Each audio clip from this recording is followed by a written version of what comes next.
Rocket boys episode 1 की starting में हमें इंडो चाइना वॉर के बारे में पता चलता है, जहां पर चाइना इंडिया के ऊपर 2 अटैक्स किया होता है।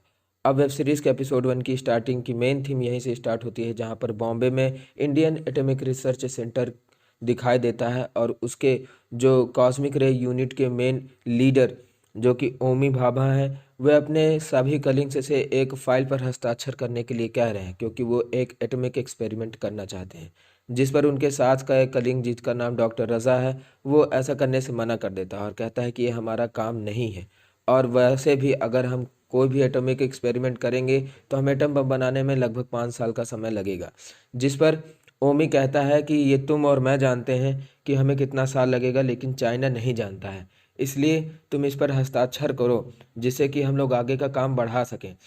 तभी वहाँ पर खड़े विक्रम साराभाई भी उसकी बात से इनकार कर देते हैं और कहते हैं कि तुम बहुत से लोगों की जान खतरे में डाल रहे हो, क्योंकि तुम ये जो फेक न्यूज़ स्प्रेड करना चाहते हो इसका कोई मतलब निकलेगा नहीं। जिस पर वह उसे कहता है कि हमारे देश के 900 जवान शहीद हो चुके हैं, उनके लिए तुम क्या सोच रहे हो।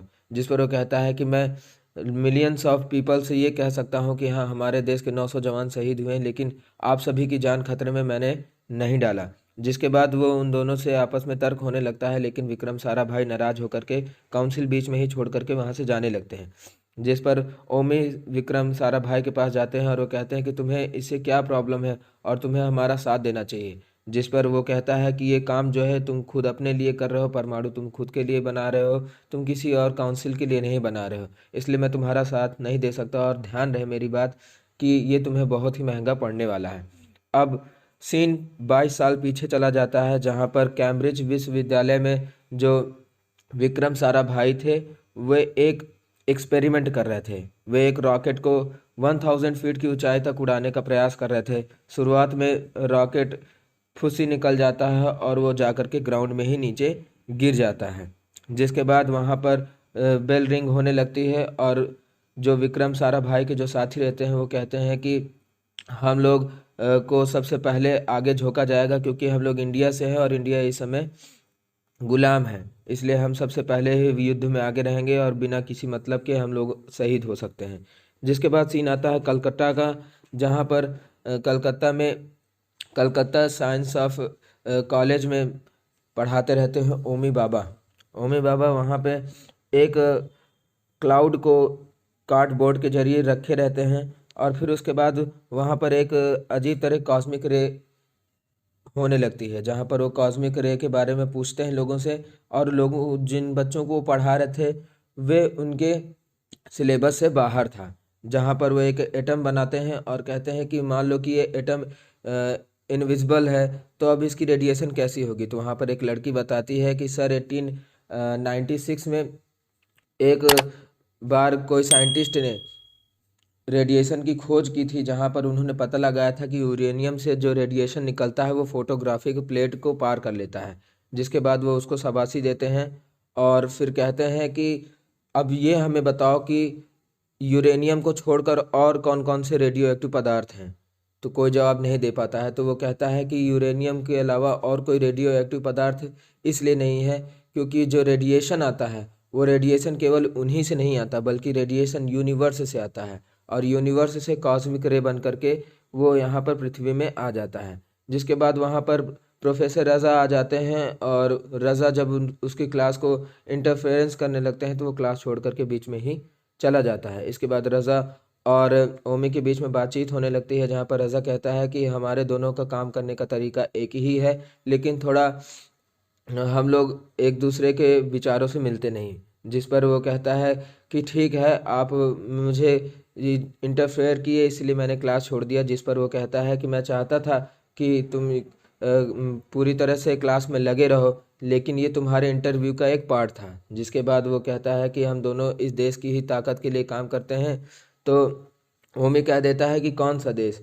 इस देश में दो हिस्से होने वाले हैं, और मोहम्मद अली जिन्ना और हिंदुस्तान वाले देश में आप कौन से देश को पकड़ेंगे ये तो आप ही के ऊपर निर्भर करता है। अब इधर विक्रम साराभाई के घर का सीन आता है, जहाँ पर मोहम्मद अली जिन्ना के आवाज़ को वो सभी रेडियो में सुनते रहते हैं। जिसके बाद विक्रम अपने कमरे में चला जाता है, जहाँ पर विक्रम काफ़ी उदास रहता है, क्योंकि उसे डर लगा रहता है कि हम ज़बरदस्ती वॉर में ढकेले जाएंगे, जहाँ पर उसका पिता वहाँ आ जाता है और वो सीवी रामन का लेटर दे करके विक्रम को बताता है कि तुम्हें बेंगलोर में सीवी रामन के इंस्टीट्यूट में हिस्सा लेने के लिए बुलाया गया है और मैंने ही तुम्हारे जितने भी रिसर्च थे वहाँ पे भेजे थे, जिसके बाद तुम इंटरव्यू के लिए वहाँ जा सकते हो और अपनी माँ को मत बताना, नहीं तो वो मुझे भी तुम्हारे साथ भेज देगी। इसके बाद बेंगलोर का सीन शिफ्ट होता है, जहाँ पर इंडियन रिसर्च का जो प्रोग्राम रहता है वहाँ पर सीवी रामन दिखाई देते हैं। सीवी रामन मिलते हैं विक्रम साराभाई से, जो कि उसके नोबेल प्राइज़ को देखता रहता है। तो सीवी रामन कहते हैं कि ये नोबेल प्राइज़ किसी भी मतलब का नहीं है और तुम ब्लैक मार्केट में इसे ज़्यादा मात्रा में भी नहीं बेच पाओगे। जिसके बाद वो उसे कॉस्मिक रे यूनिट के सदस्य जो कि ओमी रहते हैं उनके पास ले जाता है। ओमी जो विल्सन के बैलून बैलून थ्योरम को इस्तेमाल करना चाहते थे और वो कॉस्मिक रे को पकड़ना चाहते थे अपोस्ट्रोफी से, जहाँ पर वो उनको रबड़ नहीं मिलता है, रबड़ बैलून नहीं मिलता है और वो काफ़ी नाराज़ होते हैं कि भारत में इतना भी हमें फैसिलिटी नहीं प्रोवाइड किया जाता। तो विक्रम साराभाई उन्हें कहते हैं कि आप पॉलीएथिलीन का यूज़ कर सकते हैं, जिस पर वो विक्रम साराभाई से बातचीत करते हैं और कहते हैं कि पॉलीएथिलीन का अगर हम यूज़ करेंगे तो जो बैलून है वो कितने ऊंचाई तक जाएगा, जिस पर वो बोलता है कि ये लगभग 7,000 किलोमीटर।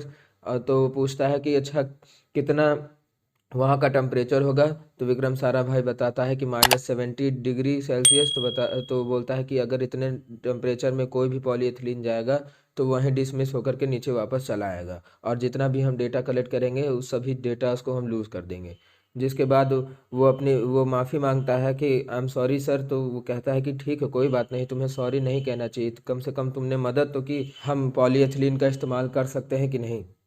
इसके बाद सेकंड सीन आता है वहाँ का, जहाँ पर विक्रम साराभाई अपने फादर को लेटर लिखते हैं और कहते हैं कि यहाँ पे बहुत अच्छे अच्छे लोग हैं और मुझे बहुत अच्छा लग रहा है। जिसके बाद वो बैलून एक्सपेरिमेंट करने में सफल हो जाते हैं और बैलून आकाश में उड़ करके सारी कॉस्मिक रे की इंफॉर्मेशन लाने में सफल हो जाता है। अब इधर सीन आता है विक्रम साराभाई की बहन का, जहाँ पर विक्रम साराभाई की बहन उसको देखने आती है और वो उसे शिकायत करती है कि तुम पापा को बहुत चिट्ठियां लिखते थे लेकिन तुमने मुझसे कभी भी मिलने की कोशिश नहीं की। तो विक्रम कहता है कि इसी वजह से तो आप मेरे घर मुझसे मिलने आई हैं। जहाँ पर वो उसे अपने घर रोकने को कहता है, लेकिन उसकी बहन उसे ऐसा करने से मना कर देती है और कहती है कि बापू का कल बहुत बड़ा आंदोलन होने वाला है और मैं बापू के आंदोलन में सम्मिलित होने जा रही हूँ। इसके बाद बापू के आंदोलन सम्मिलित होने के लिए विक्रम साराभाई ओमी से कहता है, लेकिन ओमी मना कर देता है और कहता है कि तुम एक बहुत अच्छे साइंटिस्ट हो और तुम्हारी ज़रूरत उन लोगों में नहीं है, तुम्हारी ज़रूरत यहाँ पर है, देश के असली जिम्मेदार नागरिक तुम हो और तुम्हें आना चाहिए। जिस पर वो पूछता है कि सर मैं बापू वाले काम में जाना चाहता हूँ क्योंकि मैं पहले देश का सदस्य हूँ, बाकी साइंटिस्ट बाद में हूँ। तो वो उसे दूरी दे देता है और कहता है कि ठीक है, अगर तुम्हें टाइम निकाल पाओ तो तुम ज़रूर आना, क्योंकि वहाँ पे बहुत ढेर सारे अंग्रेज अधिकारी आने वाले हैं जो हमारे साइंटिस्ट रिसर्च के लिए पैसे देते हैं। हर साल हम वहाँ पे एक आयोजन करते हैं। जिस पर विक्रम साराभाई कहता है कि मैं सर ज़रूर आऊँगा। और फिर उसके बाद लेट नाइट का टाइम शिफ्ट होता है, जहाँ पर एक पार्टी में सीवी रामन के साथ विलियम क्रैनशॉ और उनके फादर इवैन क्रैनशॉ, जो कि एक अंग्रेज अधिकारी रहते हैं, वो चले आते हैं। वे इसी इंडियन एटॉमिक रिसर्च सेंटर के ऊपर जो पैसे खर्च होते थे उन्हीं को देते थे। वहाँ पर वो सभी आपस में बात करते रहते हैं, जहाँ पर विलियम क्रैनशॉ सीवी रामन से कहता है कि हमने भारत को सड़कें दी, हमने भारत को पुल दिए, हमने भारत को एयरक्राफ्ट दी, सब कुछ दिया, लेकिन कुछ ऐसे लोग हैं जो कि फ्रीडम फ्रीडम चिल्ला रहे हैं। क्या करेंगे वो इस फ्रीडम का? अगर वो हम ये सभी चीज़ें वापस ले जाएं तो ये भूखे मरेंगे। जहाँ पर ये सभी बात सुनते हुए विक्रम साराभाई नाराज होता है और फिर वो पहुंच जाता है ओमी के पास और ओमी से कहता है कि सर आप ही ने कहा था कि हमें कंट्रोल बनाए रखना है, हमें सब लोगों की बातचीत सुन के अनसुना करना है और हमें अपना काम अच्छे तरीके से करना है, लेकिन देखिए सर ये हमारे देश की कैसी बुराई कर रहा है। जिसके बाद फिर ओमी वहाँ से चला जाता है और विलियम क्रैनशॉ के पास बैठता है, जहाँ पर वो कहता है कि तुमने हमारे देश पर कब्जा किया, हमारे लोगों को लेकर के तुमने अपने सभी पुल बनवाए, हमारे देश का भोजन तुम खाते हो, तुम किसी मतलब का नहीं हो और तुम्हारे जैसे लोग इस देश को बर्बाद कर रहे हैं।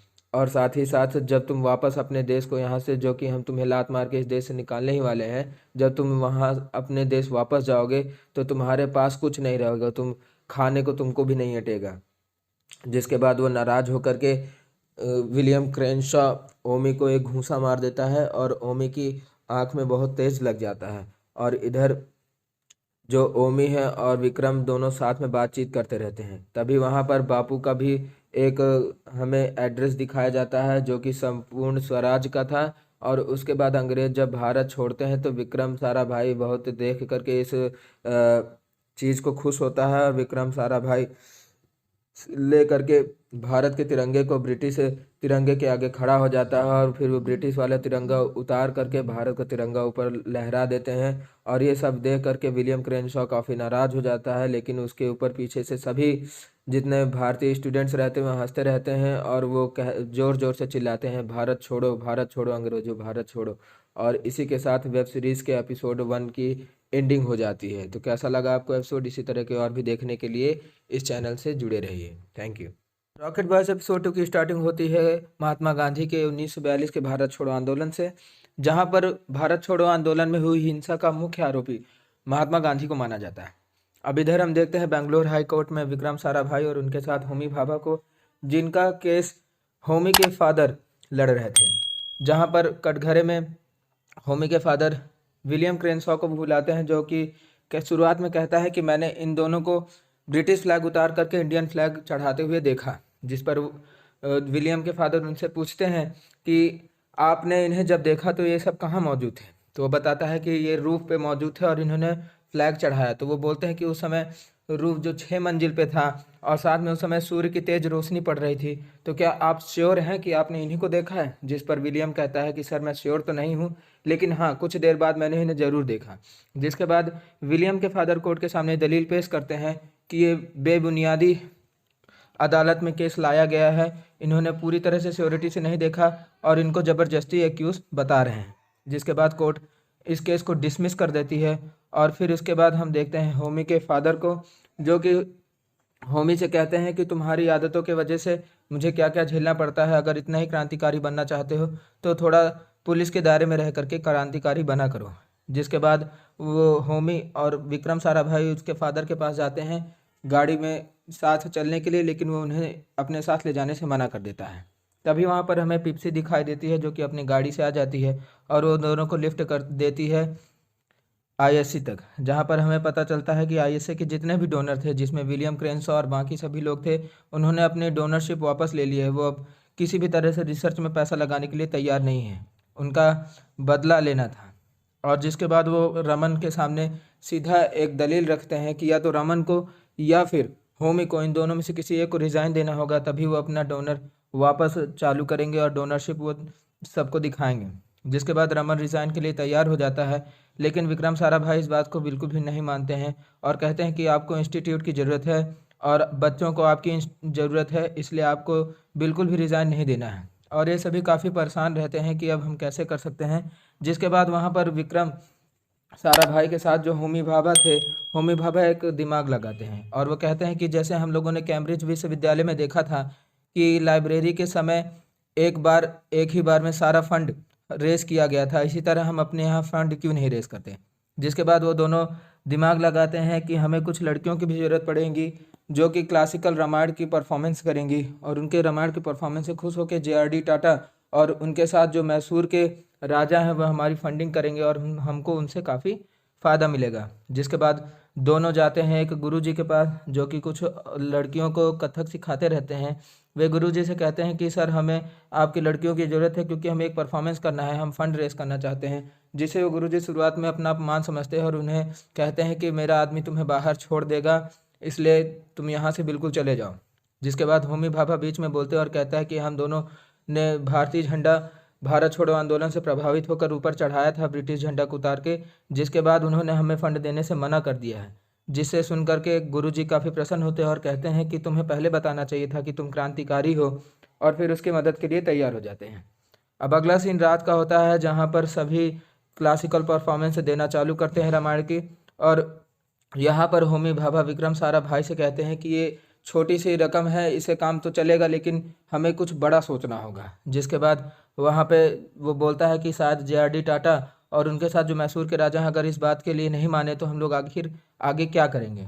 इसके बाद वहाँ एक क्लासिकल परफॉर्मेंस देने आती है एक लड़की, जिसे देख करके विक्रम साराभाई काफ़ी खुश हो जाता है और विक्रम साराभाई उसे मिलने के लिए पहुँच जाता है, जहाँ पर वो उसे आवाज़ लगाता है और उसे कहता है कि आपका डांस बहुत अच्छा था, मुझे बहुत अच्छा लगा, आप एक बहुत अच्छी परफॉर्मर हैं। जिसके बाद वो लड़की समझ जाती है उसकी बात को और वो जानती है कि ये मुझे लाइन दे रहा है। जिसके बाद वो लड़की उसे एक फ़िल्म देखने के लिए पूछ लेती है। जिसके बाद विक्रम साराभाई उसे उसका असली नाम पूछता है तो वो लड़की अपना नाम मृणालिनी बताती है।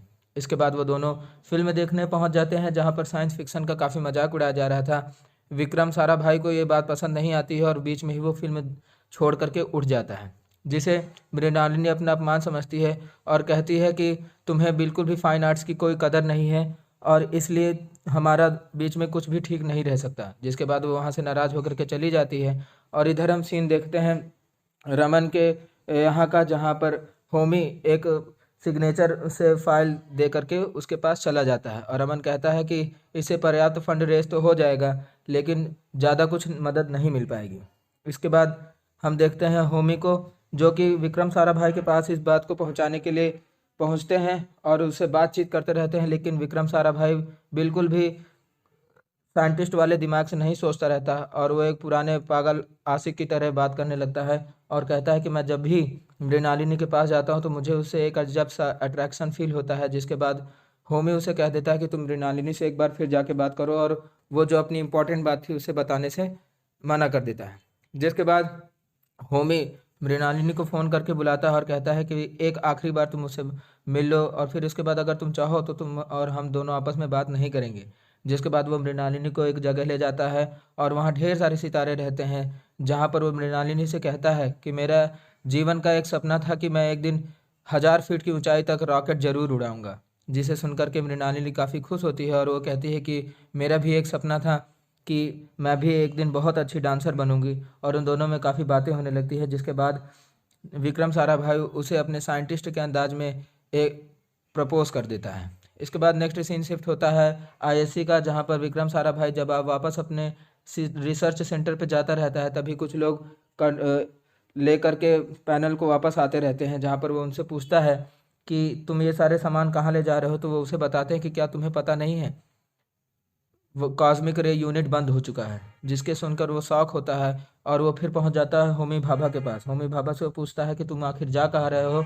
तो होमी उसे बताता है कि मैं जेआरडी टाटा से मिला था परफॉर्मेंस के बाद, जिसने मुझे उसने कहा कि तुम्हें मैं फंड तो नहीं दे सकता लेकिन तुम्हें कंपटीशन करना होगा लोगों से, और वो एक नई जगह दे रहा है जहाँ पर मैं अपने साइंटिफिक रिसर्च कर सकता हूँ और फिर वहाँ पर जब मैं उन लोगों से कंपटीशन करूँगा तो जो बेटर पड़ेगा वही जीतेगा और उसे काफ़ी प्राइज़ मिलेगा। जिसे सुनकर के साराभाई काफ़ी नाराज़ होता है और कहता है कि मैंने अपने पूरे जीवन की मेहनत इसमें लगा दी है और हम जब एकदम रिसर्च के एकदम नज़दीक थे तब तुम पीछे हटने की बात कर रहे हो। तुम बिल्कुल भी भरोसे लायक नहीं हो, तुम अपने काम के लिए क्या इस रिसर्च सेंटर को बंद कर दोगे। जिस पर होमी कहता है कि बिल्कुल, मैं अपने रिसर्च सेंटर को बिल्कुल बंद कर दूंगा क्योंकि कॉस्मिक रे यूनिट मैंने ही खोली थी और इस यूनिट को मैं बंद पूरी तरह से करने का अधिकारी हूँ।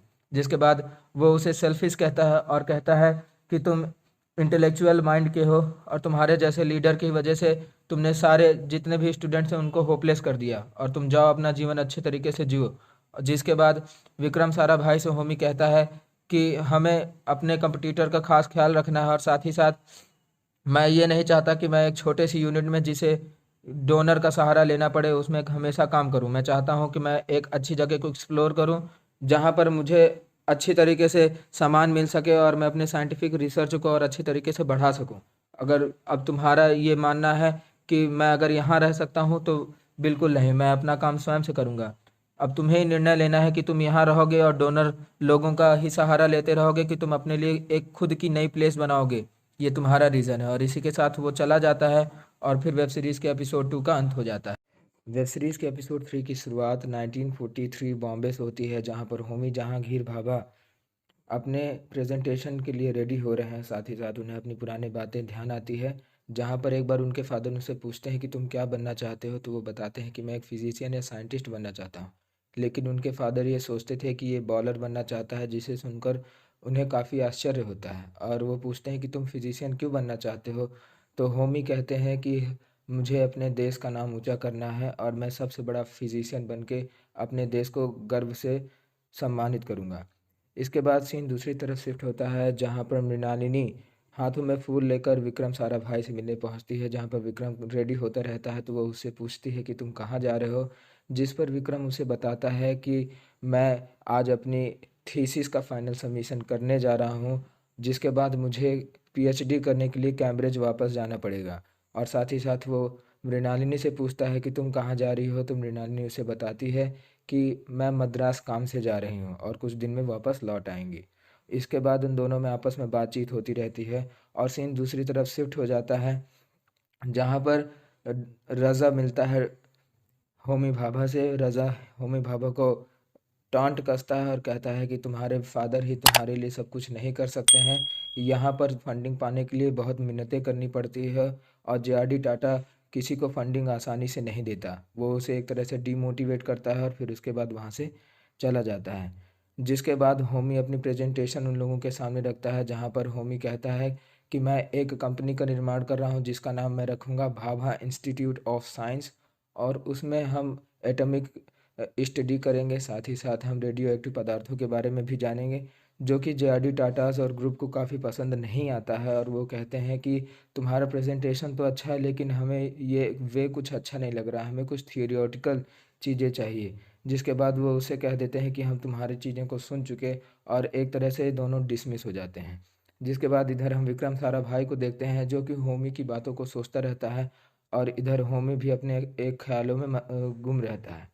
जिसके बाद होमी को एक आइडिया सूझता है और होमी वापस जेआरडी टाटा के पास पहुंचता है और वो उनसे कहता है कि मैंने जो थीसिस रखी और मैंने जो सोच रखी उसे आप जाने दीजिए। आप ये बताइए कि आप ये जो टाई पहने ये कहाँ की है। जिस पर वो इनकी बातों को सुन के शौक होता है और वो बोलता है कि ये तुम क्या कह रहे हो। जिस पर वो पूछता है कि सर आप बताइए कि आपने टाई या ये आपका शूज़ जो है कहाँ का है। तो वो बोलता है कि ये इटली का है। जिसके बाद वो फिर से कहता है होमी कि ये जो आपका घड़ी है ये घड़ी स्विस की लग रही है, यानी आपने इटली से इसको भी लिया है। इसका मतलब आप एक चीज़ ये बताइए कि आपके शरीर में जितने भी कपड़े हैं ये सभी भारत के नहीं हैं, किसी दूसरे देश के हैं। तो हमारे भारत में कुछ नहीं बनाया जा सकता, इसीलिए हम लोगों को ज़रूरत है इस देश को मजबूत बनाने की। और इसीलिए मैंने एक रेडिएशन का नाम सोचा है और मैं चाहता हूं कि भारत रेडियो एक्टिव पदार्थों को जाने और एटॉमिक एनर्जी को जाने, जिससे हम भारत को इलेक्ट्रिफिकेशन कर सकें और साथ ही साथ हम अपने इंडस्ट्रियल पावर को और भी मजबूत बना सकें। अगर आप किसी और की कंपनी को भी फंडिंग करेंगे तो मैं सबसे पहला व्यक्ति हूँगा उस कंपनी के लिए जॉब अप्लाई करने वाला। आप किसी को भी फंडिंग करिए लेकिन हमारे देश की आर्थिक स्थिति जिससे भी मजबूत होगी या हमारे देश को जिससे भी फ़ायदा पहुँचेगा मैं उसमें सबसे आगे खड़ा रहूँगा। जिसके बाद वो बात कह करके वापस चला जाता है। अब सीन दूसरी तरफ शिफ्ट होता है विक्रम साराभाई का, जहाँ पर वो डॉक्टरेट की डिग्री लेने के लिए एक प्रोफेसर के सामने पहुँचते हैं और प्रोफेसर उनसे इंटरव्यू लेता रहता है। लेकिन फिर भी विक्रम साराभाई के दिमाग में होमी की ही सारी बातें घूमती रहती है और वो बीच इंटरव्यू छोड़ करके, जो कि उसका फाइनल सबमिशन था, वो डॉक्टरेट की डिग्री नहीं लेता और वहाँ से कहता है कि मुझे एक अर्जेंट काम है। और फिर वो अर्जेंट काम उसका रहता है बस में जो मृणालिनी बैठी रहती है उसे प्रपोज़ करने का। वो बस में जाता है, मृणालिनी को प्रपोज़ करता है कि मैं तुमसे प्यार करता हूँ। जिसके बाद मृणालिनी नाराज़ होती है और उससे कहती है कि तुमने मुझे पूरे बस में प्रपोज़ किया, मैं एक इम्पॉर्टेंट काम से बाहर मद्रास जा रही थी, ये मेरी आखिरी बस थी और मद्रास में तुम्हारी वजह से नहीं जा पाई, तुम एक बहुत ही सेल्फिश व्यक्ति हो। जिसके बाद वो वहाँ से चली जाती है। अब इधर विक्रम साराभाई बैठे रहते हैं पिप्सी के साथ, जहाँ पर पिप्सी उससे डिस्कस करती है कि तुम ये सभी एक बार लास्ट कोशिश और करो और तुम्हें बार बार कोशिश करना चाहिए क्योंकि तुम एक साइंटिस्ट हो और एक्सपेरिमेंट एक बार में सफल नहीं होता है। जिसके बाद होमी और पिप्सी दोनों उसके ऊपर दबाव बनाते हैं और उसके अंदर भी जोश आ जाता है। जिसके बाद वो कहता है कि हाँ मैं बिल्कुल कर सकता हूँ, मैं उसे दोबारा प्रपोज कर सकता हूँ। और फिर वो जाता है उसके हॉस्टल पे, जहाँ पर वो मृणालिनी को बुलाता है। जब मृणालिनी बाहर गेट से खुलती है तो वो इशारों में उसे कुछ बताना चाहता है लेकिन वो बता नहीं पाता क्योंकि वो गर्ल्स हॉस्टल रहता है और अगर वो पकड़ा जाता तो काफ़ी बवाल हो जाता है। जिसके बाद वो रॉकेट एक लॉन्च करता है और उस रॉकेट में एक चिट्ठी होती है। उस रॉकेट में जो चिट्ठी रहती है उसमें उसके लिए शादी का प्रपोजल रहता है, जहाँ पर वो मृणालिनी से कहता है कि तुम मेरे लाइफ में एकदम परफेक्शनिस्ट हो और मैं तुमसे शादी करना चाहता हूँ। जिसके बाद मृणालिनी उससे शादी करने के लिए रेडी हो जाती है। अब नेक्स्ट सीन आता है मृणालिनी और विक्रम साराभाई के शादी का, जहाँ पर उन दोनों की शादी हो जाती है और फिर उसके बाद नाच गाना होता है। और इन सभी चीज़ों के एंड में हमें पता चलता है कि जो होमी ने एक कोशिश की थी उसकी कोशिश सफल हुई और जेआरडी टाटा एंड ग्रुप्स ने उसके लिए फंडिंग का इंतजाम कर दिया है और उसे ग्रांट हो गया है एक स्पेस पूरा। जिसके बाद वो इस बात को सुन करके काफ़ी खुश होता है। और नेक्स्ट सीन में विक्रम साराभाई अपनी पत्नी मृणालिनी को लेकर के अपने घर अहमदाबाद पहुंचते हैं, जहां पर अहमदाबाद में उनके फादर, उनकी मदर और उनकी सिस्टर तो उनके फेवर में लग रही थी, लेकिन उनके फादर और मदर उसकी शादी से खुश नहीं हैं, क्योंकि वो चाहते थे कि हमारे बेटे की धूमधाम से शादी हो और उन्हें इस बारे में पता ही नहीं चला कि विक्रम ने कब शादी कर ली। जिससे सुनकर के काफ़ी विक्रम के फादर और उनके मदर दोनों डिसअपॉइंट थे। वो ठीक से विक्रम से बात भी नहीं करना चाहते थे। जिसके बाद ये बात मृणालिनी को नहीं अच्छी लगती और मृणालिनी कहती है कि तुम्हारे मदर और फादर को तुम्हें बताना चाहिए था कि मैं भरतनाट्यम करती हूँ, मैं एक डांसर हूँ। जिसके बाद विक्रम उसे समझाता है कि ऐसी कोई बात नहीं है, वो मेरे लिए डरते हैं, वो सोचते हैं कि तुम कैसी होगी, लेकिन उन्हें नहीं पता कि तुम मुझे कितना प्यार करती हो। और जैसे जैसे तुम उनके साथ घुल मिल जाओगी तैसे तैसे वो सब कुछ भूल जाएंगे और काफ़ी खुशी से तुम्हारे उनको अपना लेंगे। और इधर सीन शिफ्ट होता है होमी के घर का, जहाँ पर होमी अपने फादर को इस न्यूज़ को नहीं बताना चाहता कि उसे ग्रांट मिल गई है जेआरडी टाटा एंड ग्रुप्स की तरफ से। वो इस बात को राज रखना चाहता है अपने फादर के साथ और वो एक किताब में कुछ लेटर्स रख लेता है, जहाँ पर वो किताब वहाँ रखता है जहाँ पर उनके फादर आकर के बैठते थे।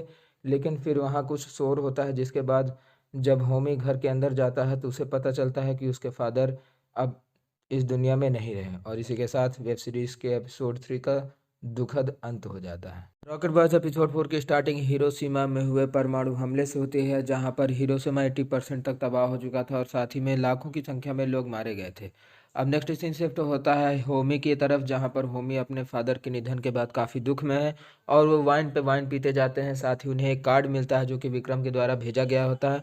उस कार्ड में लिखा था कि मैं एक फिजिकल रिसर्च लेबोरेटरी का निर्माण करने जा रहा हूँ और उसके इनाग्रेशन में तुम्हें पहुँचना है। और ये इनवाइट मृणालिनी और विक्रम साराभाई के द्वारा होमी के पास भेजा गया था। अब नेक्स्ट सीन शिफ्ट होता है 1947 का, जहाँ पर 1947 में फिजिकल रिसर्च लेबोरेटरी का इनाग्रेशन पार्टी रहती है, जहाँ पर हम विक्रम साराभाई और उनके साथ की कलीग्स को फ़ोटो खिंचाते हुए देख सकते हैं।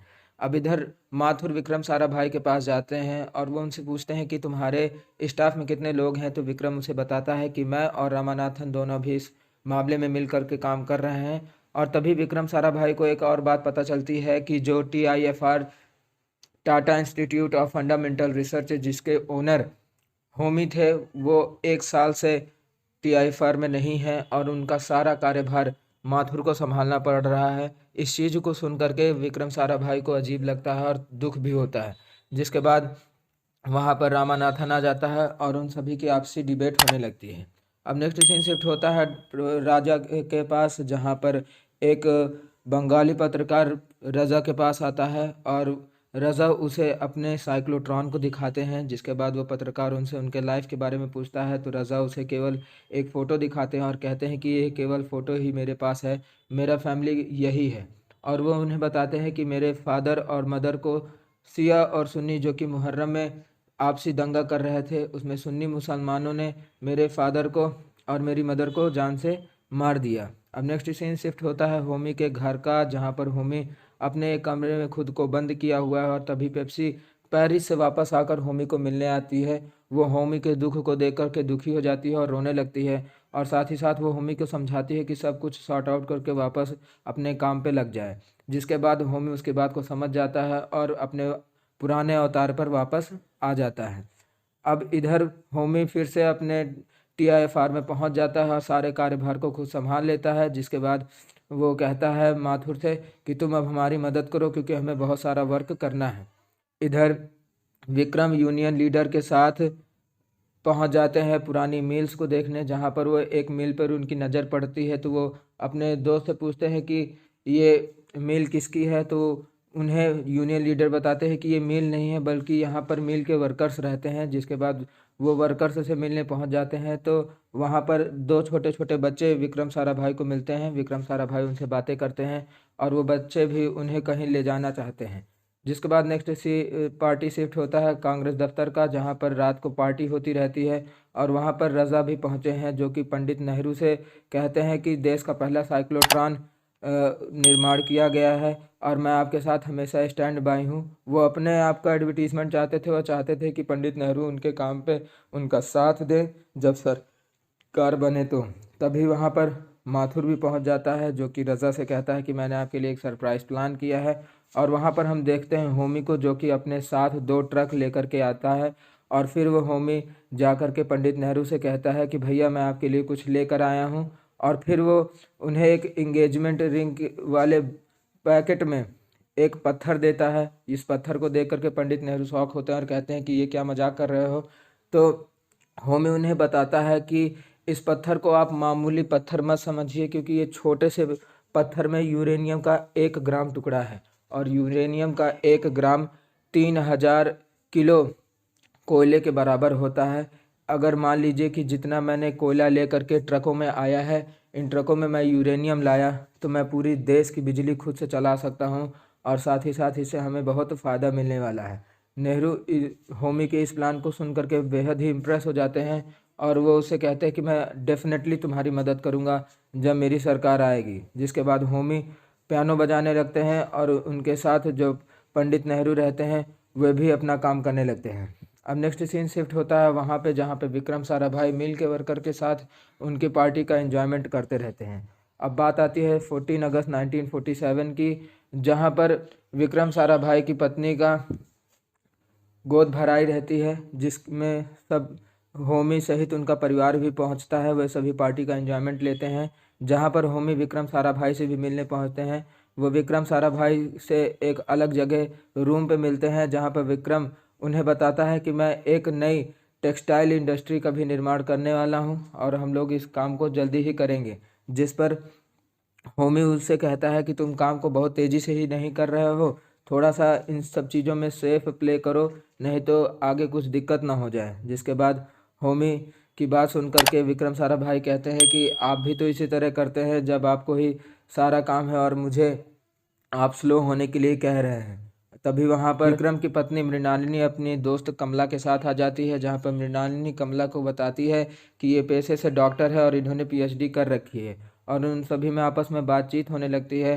तभी विक्रम के फादर वहाँ पहुँच जाते हैं और वो उन सभी से कहते हैं कि हमारा देश जल्द ही आज़ाद होने वाला है। और तभी हम देखते हैं एक ऐतिहासिक स्पीच को, जिस दिन हमारा देश आज़ाद हुआ था और सभी लोग उस स्पीच को सुनते रहते हैं। जिसके बाद विक्रम के घर के सामने एक तिरंगा फहराया जाता है और सब कोई तिरंगे के लिए तालियां बजाते हैं। अब नेक्स्ट सीन हम देखते हैं एक मस्जिद का, जहां पर खूब सारे मुसलमान नमाज पढ़ रहे हैं और यहीं पर हम देखते हैं एपीजे अब्दुल कलाम को, जो कि लोगों को भड़काने वाले मुस्लिम लोगों को रोकते हैं और कहते हैं कि तुम उल्लू मत बनो, क्योंकि लोगों को भड़काने से तुम्हें कोई लाभ नहीं होने वाला है। एपीजे अब्दुल कलाम इमाम के बेटे रहते हैं, जहां पर मौलाना उनकी बातों को सुनकर काफ़ी इम्प्रेस होता है और वो उनसे उनका परिचय पूछता है। तो एपीजे अब्दुल कलाम अपना पूरा नाम बताते हैं और कहते हैं कि मेरा पूरा नाम अबुल पाकिर जैनुलब्दीन अब्दुल कलाम है। और इसी के साथ एपिसोड 4 का अंत हो जाता है। रॉकेट बॉयज़ एपिसोड 5 की स्टार्टिंग में अब्दुल कलाम आज़ाद नदी किनारे बैठे रहते हैं, जहां पर उनके भाई उनसे आके पूछते हैं कि तुम सवेरे सवेरे नदी किनारे क्या कर रहे हो। जिस पर अब्दुल कलाम आज़ाद अपने भाई से क्वेश्चन करते हैं और कहते हैं कि भैया आपको पता है एक फायर प्लेन कितना ऊंचाई तक उड़ सकता है। तो उनके भाई जवाब देते हैं कि मुझे लगता है कि 5-10 हज़ार फीट तक। जिस पर अब्दुल कलाम आज़ाद कहते हैं कि नहीं, एक फायर प्लेन कम से कम 50,000 की फीट तक उड़ सकता है और एक रॉकेट करीब 1 लाख फीट की ऊंचाई तक उड़ सकता है और मैं पूरी कोशिश करूंगा कि मैं एक रॉकेट खुद से बनाऊं। जिसके बाद सीन दूसरी जगह शिफ्ट होता है, जहां पर विक्रम साराभाई अटीरा, जो कि Ahmedabad textile industries research association खोलना चाहते हैं और उनकी खोलने की जो नींव थी वो पुरानी मिल्स में थी।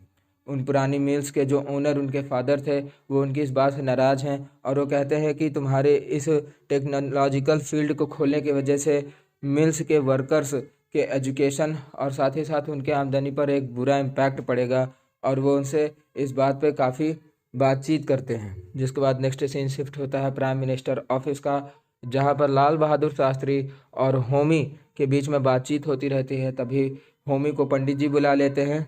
पंडित जी ट्रेवनकोर के राजा से बातचीत करते रहते हैं कि आप अपनी ट्रेवनकोरियन साइट हमारे देश को दे दीजिए, जिससे कि हम उसमें परमाणु का काम कर सकें और एक एनर्जी प्राप्त कर सकें। लेकिन ट्रेवनकोर के राजा नेहरू को इस बात से मना कर देते हैं और वो कहते हैं कि मेरा भारत से कोई लेना देना नहीं है, भारत से अलग हमारा देश है और हमारी प्रजा इस बात को कभी नहीं मानेगी। जिसके बाद पंडित नेहरू वहाँ से उठ के चले जाते हैं।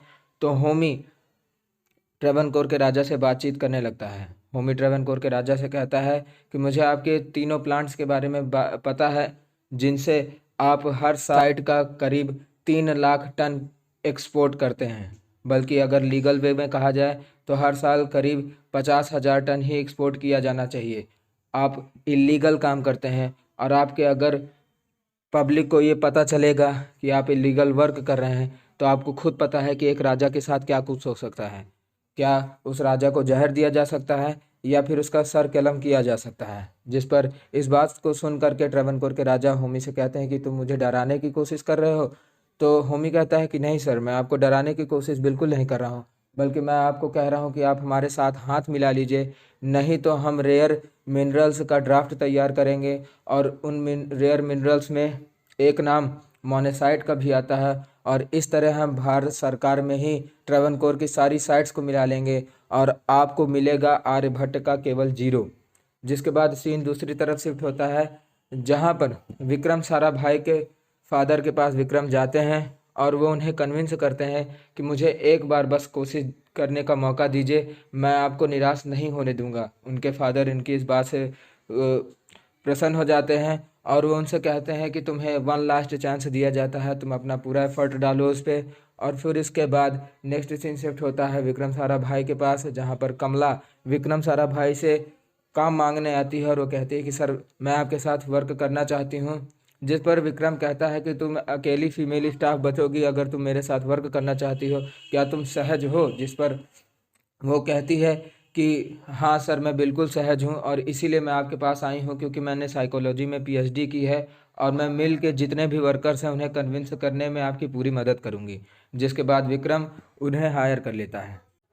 नेक्स्ट सीन विक्रम के घर का होता है, जहाँ पर विक्रम की वाइफ मृणालिनी उन्हें एक नई डांस एकेडमी खोलने का प्लान बताती है। जिसे विक्रम कहते हैं कि ठीक है, बिल्कुल तुम अपनी डांस एकेडमी खोलो, लेकिन अभी हमारा बेबी छोटा है और इसकी देखभाल हमें करना है। नेक्स्ट सीन शिफ्ट होता है होमी और उसके साथ बैठे पेप्सी का, जहाँ पर होमी के लिए पेप्सी एक घड़ी लाती है। होमी उस घड़ी को पहन के काफ़ी खुश नज़र आ रहा होता है और उन दोनों के बीच में बातचीत होती ही रहती है। तभी वहाँ पर माथुर आ जाता है, जो कि होमी से कहता है कि आपको पंडित नेहरू ने दिल्ली में बुलाया है। वो आज एटॉमिक एनर्जी के कमीशन ऑफ इंडिया का चेयरमैन घोषित करने जा रहे हैं और इसलिए उन्होंने सभी साइंटिस्ट को न्योता दिया है। अब हमें ये भी पता चलता है कि रज़ा के यहाँ भी त्रिमूर्ति भवन से न्योता आया हुआ है और फिर नेहरू मौजूद रहते हैं और नेहरू त्रिमूर्ति भवन में होमी भाभा को फर्स्ट चेयरमैन घोषित करते हैं।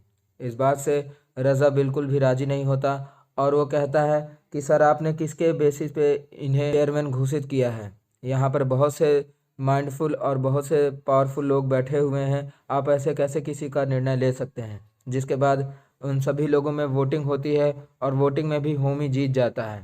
जिसके बाद जवाहरलाल नेहरू फिर से सभी सब लोगों के सामने घोषणा करते हैं कि होमी ही हमारे फर्स्ट चेयरमैन होंगे atomic energy union of India के।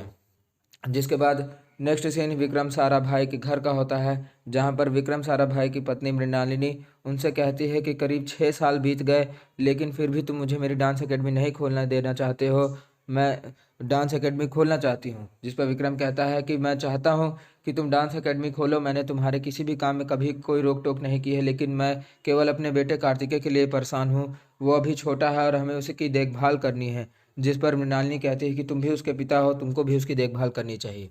अब इधर सीन आता है होमी की तरफ, जहां Homi all India radio station पे खड़े हैं। वह एक स्पेशल स्पीच दिए ने जा रहे हैं, जहां पर वो अपने कंट्री से कहते हैं कि हम जल्दी ही न्यूक्लियर पावर कंप्लीट करेंगे और हमें 5 साल का समय लगेगा न्यूक्लियर एनर्जी क्रिएट करने के लिए। और साथ ही साथ हम हर घर बिजली मुफ्त में पहुंचाने की पूरी कोशिश करेंगे, जिससे कि भारत हमेशा जगमगाता हुआ देश बना रहे। और वो सभी देशवासियों के बेहतर स्वास्थ्य और बेहतर भविष्य की कामना करते हुए अपनी स्पीच को रोक देते हैं। जब वो स्पीच दे रहे थे तो उनकी स्पीच को प्रसेनजीत बंगाली पत्रकार बहुत ध्यान से सुन रहा था। ये वही पत्रकार है जो कि रज़ा के साथ हमेशा मौजूद रहता है। ये पत्रकार वास्तव में एक अमेरिकन जासूस था, जो अमेरिका में फ़ोन करके अपने अधिकारी को बता देता है कि सर, आपने न्यूज़ तो सुनी ही होगी कि होमी ने 5 साल के अंदर एटॉमिक एनर्जी तैयार करने की घोषणा की है। जिस पर उनका बॉस क्रो उससे कहता है कि मैं तुम्हें 4 हफ्तों का समय देता हूँ, होमी के बारे में सारी जानकारी मुझे बताओ। तो वो अपने बॉस से कुछ और टाइम के लिए कहता है और वो कहता है कि सर, होमी ने अपनी खुद ही बहुत दुश्मनी बनाई हुई है और मुझे थोड़ा मौका और दे दीजिए, क्योंकि यहाँ पर ऐसे बहुत से साइंटिस्ट हैं जो होमी को गिरता हुआ देखना चाहते हैं और वो उसी के खिलाफ साजिश करने से भी बाज नहीं आएंगे। बस उन्हें थोड़ा सा पैसों की लालच और अपना हाथ उनके सर पे देना होगा। और इधर हम देखते हैं कि वो जो लालची व्यक्ति और कोई नहीं, रज़ा है। और रज़ा होमी को बहुत ही हेट करता था। और इसी के साथ ये एपिसोड 5 अंत होता है। रॉकेट बॉयज एपिसोड 6 की स्टार्टिंग पंडित जवाहरलाल नेहरू से होती है, जहां पर प्रधानमंत्री बनने के दौरान पंडित जवाहरलाल नेहरू किन किन नगरों, गांवों और कस्बों में उन्होंने स्पीच दी, इसका सारा विवरण इसमें शुरुआत में दिखाया गया। अब नेक्स्ट सीन शिफ्ट होता है अमेरिका का, जहां पर अमेरिका में डॉक्टर क्रो के साथी सदस्य उसे बताते हैं कि होमी अभी किसी तरह का परमाणु परीक्षण नहीं कर रहा है और हमें उसकी तरफ से किसी भी प्रकार का कोई क्लू नहीं मिला है। जिस पर डॉक्टर क्रो कहता है कि तुम्हें उस पर पूरी तरह से नज़र बनाए रखना है। मुझे लगता है कि वो कुछ बड़ा प्लान करने वाला है और शायद वो उसमें रसिया की भी मदद ले। इसलिए तुम लोग, अगर तुम्हें ज़रूरत पड़े तो बाकी और भी सदस्य जोड़ो, लेकिन उस पर कड़ी से कड़ी नज़र बनाए रखो। और साथ ही साथ इंडिया में लोकसभा का चुनाव होने वाला है, तो उसकी भी पल पल की अपडेट मुझे चाहिए। जिसके बाद हम देखते हैं रज़ा की तरफ, जहाँ पर एक कांग्रेस का नेता रज़ा को कांग्रेस का पर्चा पकड़ा कर कहता है कि कांग्रेस की सदैव जीत हो। जिस पर रज़ा नाराज होकर कांग्रेस का पर्चा फाड़ देता है, क्योंकि कांग्रेस से उसके कुछ पर्सनल इश्यूज थे। और इधर रज़ा एक लेटर पढ़ता है जो कि चुनाव आयोग के द्वारा भेजा जाता है, क्योंकि रज़ा लोकसभा का चुनाव लड़ना चाहता था और वही चुनाव आयोग उसे स्वीकार कर लेता है उसकी उम्मीदवारी को। और इसको सुन करके रज़ा काफ़ी खुश होता है। अब नेक्स्ट सीन शिफ्ट होता है होमी भाभा की तरफ, जहाँ पर होमी भाभा के जो साथी सदस्य थे वो एक दूसरे से बातचीत करते रहते हैं। वो होमी को देखते हैं और फिर अपने काम पर लग जाते हैं। लेकिन माथुर होमी को बताता है कि क्या तुम्हें पता है, लोकसभा के चुनाव को रज़ा ने जीत लिया है और हम अभी परमाणु बनाने के किसी भी काम में सफल नहीं हुए हैं और अभी तक हमने एनर्जी भी नहीं क्रिएट की है जिससे बिजली हमारी बन सके। अब यही सब जो भी बातें हैं रज़ा लोकसभा में ज़रूर उठाएगा और हम लोगों की लगने वाली है। जिसके बाद हम वही देखते हैं कि रज़ा लोकसभा में इस बात को उठाता है और कहता है कि पंडित नेहरू ने सभी लोगों से वादा किया था कि घर घर बिजली आएगी और हम लोग जगमगाता हुआ देश के रूप में जाने जाएंगे। और इसी हौसले के बल पे और इसी वादे के तहत इन्हें प्रधानमंत्री बनाया गया। लेकिन मैं जिस जगह का उम्मीदवार हूँ या जिस जगह से मैं लोकसभा सदस्य हूँ, मैं कोलकाता में अभी तक मैंने नहीं देखा कि बिजली आई है। और आप लोगों के यहाँ आई है कि नहीं आई है? और अगर बिजली नहीं आ रही है और आपने झूठे वादे किए हैं, क्योंकि 4 साल से आपने वादा पूरा नहीं किया, बल्कि जो चेयरमैन होमी भाभा जो एटॉमिक एनर्जी के हैं, उन्होंने कहा था कि 5 साल के अंदर न्यूक्लियर हम लोग पूरी तरह से कंप्लीट कर लेंगे और साथ ही साथ हर जगह बिजली आने वाली है। लेकिन 4 साल से हमें कोई भी परिणाम देखने को नहीं मिल रहा है। अगर आप झूठे वादे कर रहे हैं तो आपको ऐसा झूठे वादे करने की कोई ज़रूरत नहीं है और आपके ऐसे झूठे वादे का लोग समर्थन नहीं करेंगे। और लोकसभा को इसके खिलाफ कड़ा से कड़ा एक्शन लेना चाहिए कि झूठे वादे करने वाले नेताओं के खिलाफ कार्रवाई की जाए, जिसका सपोर्ट वहां पर बैठे सभी लोकसभा सांसद करते हैं और साथ ही साथ वो अपनी डेस्क बजा करके रज़ा का सपोर्ट करते हैं।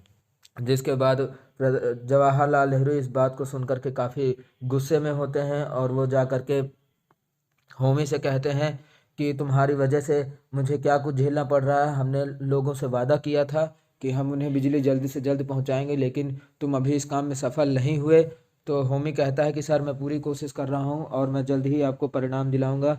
तो प्रधानमंत्री उन्हें एक अल्टीमेटम देते हैं और कहते हैं कि 6 महीना का मैं तुम्हें समय देता हूँ, अगर इसके अंदर तुमने काम नहीं किया तो तुम मुझे अपना रेजिग्नेशन दे देना।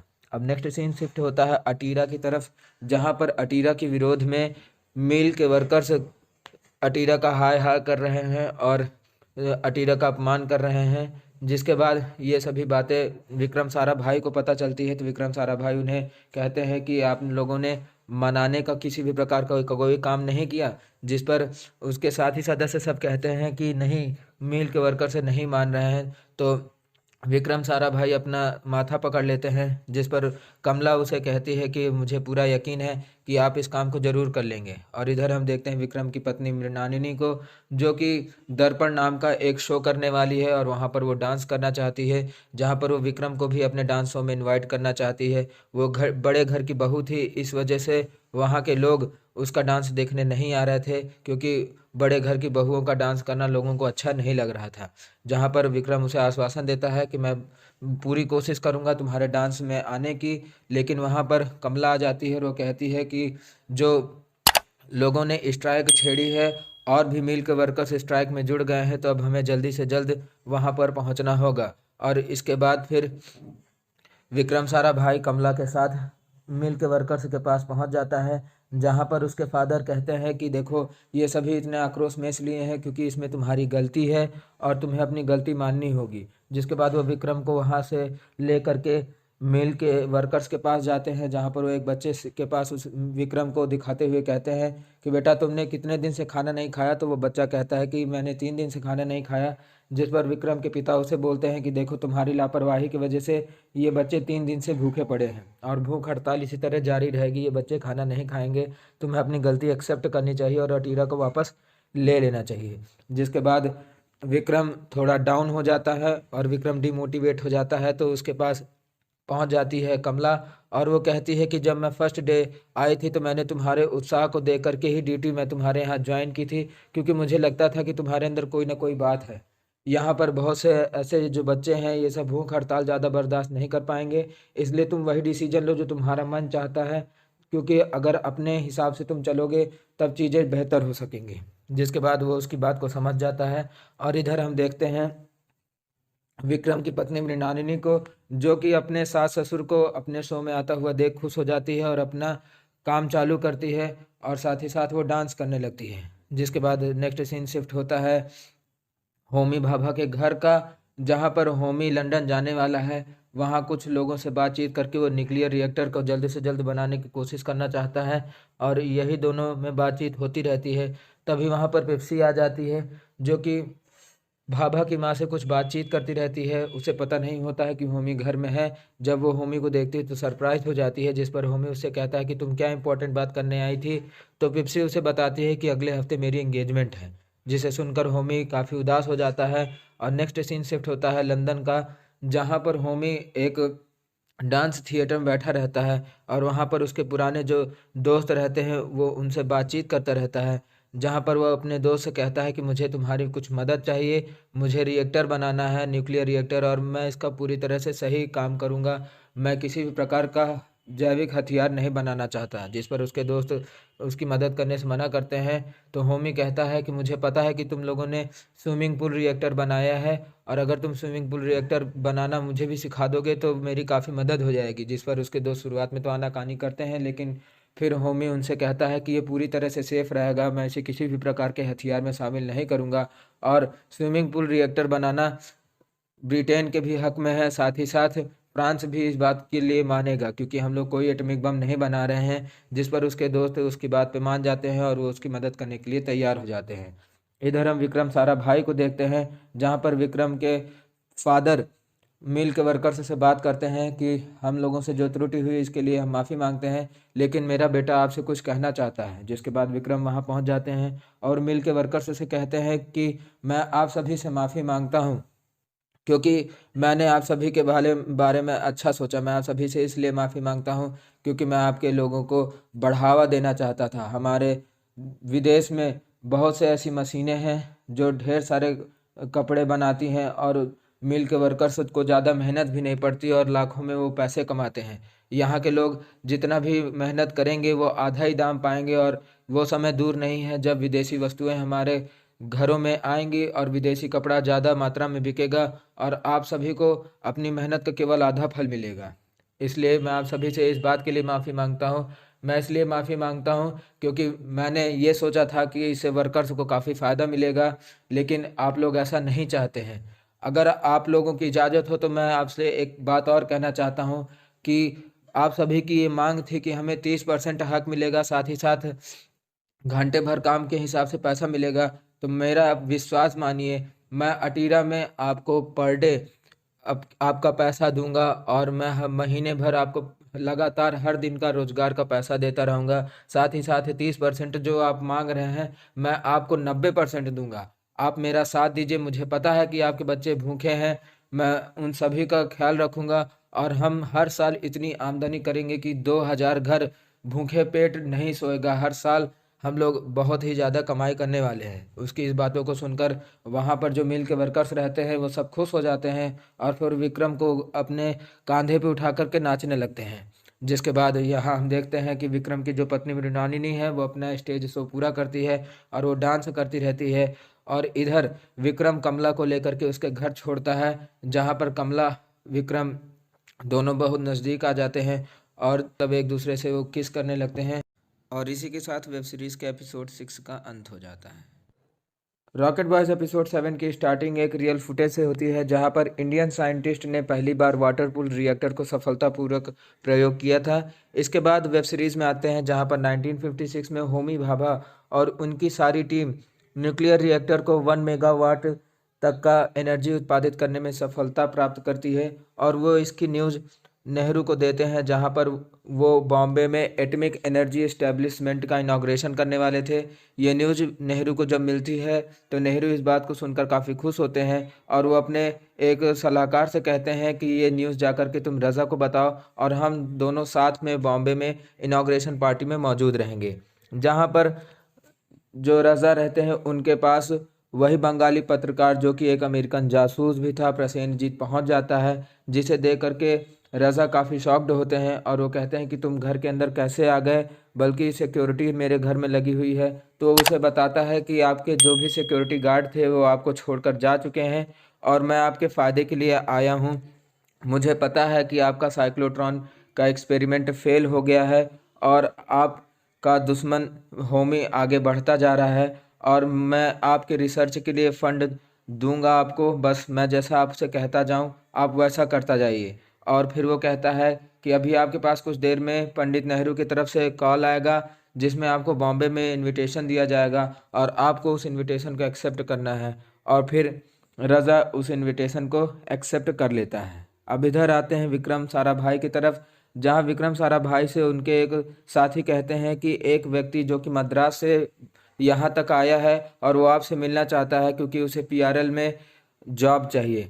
जिसे सुन करके वो उस व्यक्ति से मिलने जाते हैं और वो व्यक्ति कोई और नहीं बल्कि एपीजे अब्दुल कलाम होता है, जो अपना रिज्यूमे विक्रम साराभाई को दिखाता है। विक्रम साराभाई उसके रिज्यूम को देखते हैं तो उसमें रिजेक्शन के काफ़ी पॉइंट्स लिखे होते हैं। वो सभी पॉइंट्स जहाँ जहाँ अब्दुल कलाम आज़ाद रिजेक्ट हुए थे वह सभी उन्होंने अपने रिज्यूमे में लिखा हुआ था। इस बात को देख करके वो उसकी ऑनेस्टी के लिए प्रसन्न होते हैं और विक्रम साराभाई उससे कहते हैं कि आपके ग्रेड्स बहुत अच्छे नहीं हैं, इसलिए आप मुझे एक रीज़न बताएं कि आपको मैं पीआरएल में क्यों हायर करूं।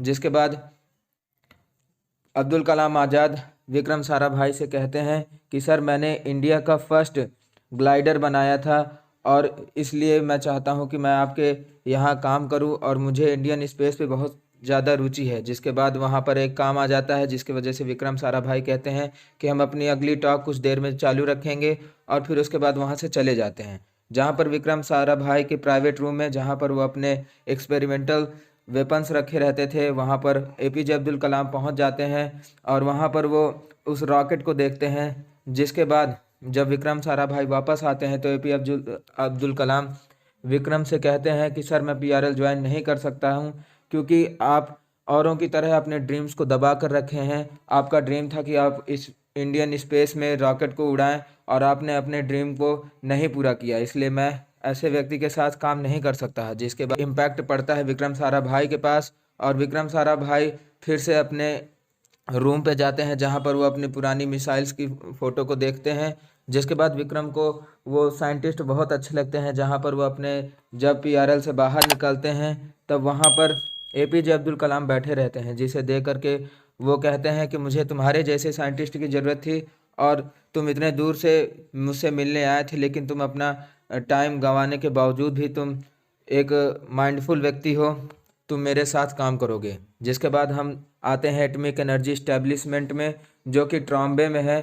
वहाँ पर होमी भाभा सभी रिपोर्टर्स से बातचीत करते रहते हैं और अपने अभियान के बारे में उन्हें बताते रहते हैं और कहते हैं कि हमने 100% न्यूक्लियर पावर का इस्तेमाल कर लिया है। जिसके बाद वहाँ पर माथुर आ जाता है और माथुर उसे बताता है कि हमसे न्यूक्लियर पावर कंट्रोल नहीं हो रहा है। जिसके बाद उन दोनों में काफ़ी बहस होती है और वो कहता है कि माथुर कहता है कि अब हम इसे 100 किलोवाट में ही चला करके रख दें, जिस पर होमी नाराज होता है और वो कहता है कि अगर 100 किलोवाट में तुम चलाओगे तो जो रिपोर्टर्स हैं साथ में राजा भी आएगा, उन सब की निगाह 1 मेगा वाट वाले बटन की ओर जरूर होगी। तो हम अगर पूरी फुल एनर्जी से नहीं चलाएंगे तो वो इस बात को ज़रूर उठाएंगे। तो तुम क्या चाहते हो कि हमारा सबके सामने अपमान हो? और फिर वो एक तिकड़ी भिड़ाता है और वो कहता है कि मैं खुद जा करके वाटर पूल में उसके सेंस को निकालूंगा। जिसके बाद यहाँ पर जवाहरलाल नेहरू और उनके साथ प्रोफेसर रज़ा मेहंदी भी पहुँच जाते हैं और साथ में लाल बहादुर शास्त्री भी रहते हैं। जिसके बाद होमी पुल में कूद जाता है सेंसस निकालने के लिए और इधर जवाहरलाल नेहरू, रज़ा और लाल बहादुर शास्त्री तीनों होमी का वेट करते रहते हैं। जिस पर रज़ा अपने तंज कसते रहते हैं और कहते हैं कि सर, मैंने इस तरह का न्यूक्लियर पावर तो नहीं बनाया, लेकिन मुझे इतनी तो जानकारी है कि कोई भी नए काम को शुरू करने के लिए एक बटन की ज़रूरत होती है। मुझे लगता है वो बटन ख़राब हो गई होगी। जहाँ पर फिर देखते हैं कि होमी आ जाता है और फिर वो सभी जाते हैं न्यूक्लियर पावर को टेस्ट करने, जहाँ पर होमी 1 मेगा वाट तक में न्यूक्लियर पावर को टेस्ट करने में सफल हो जाता है।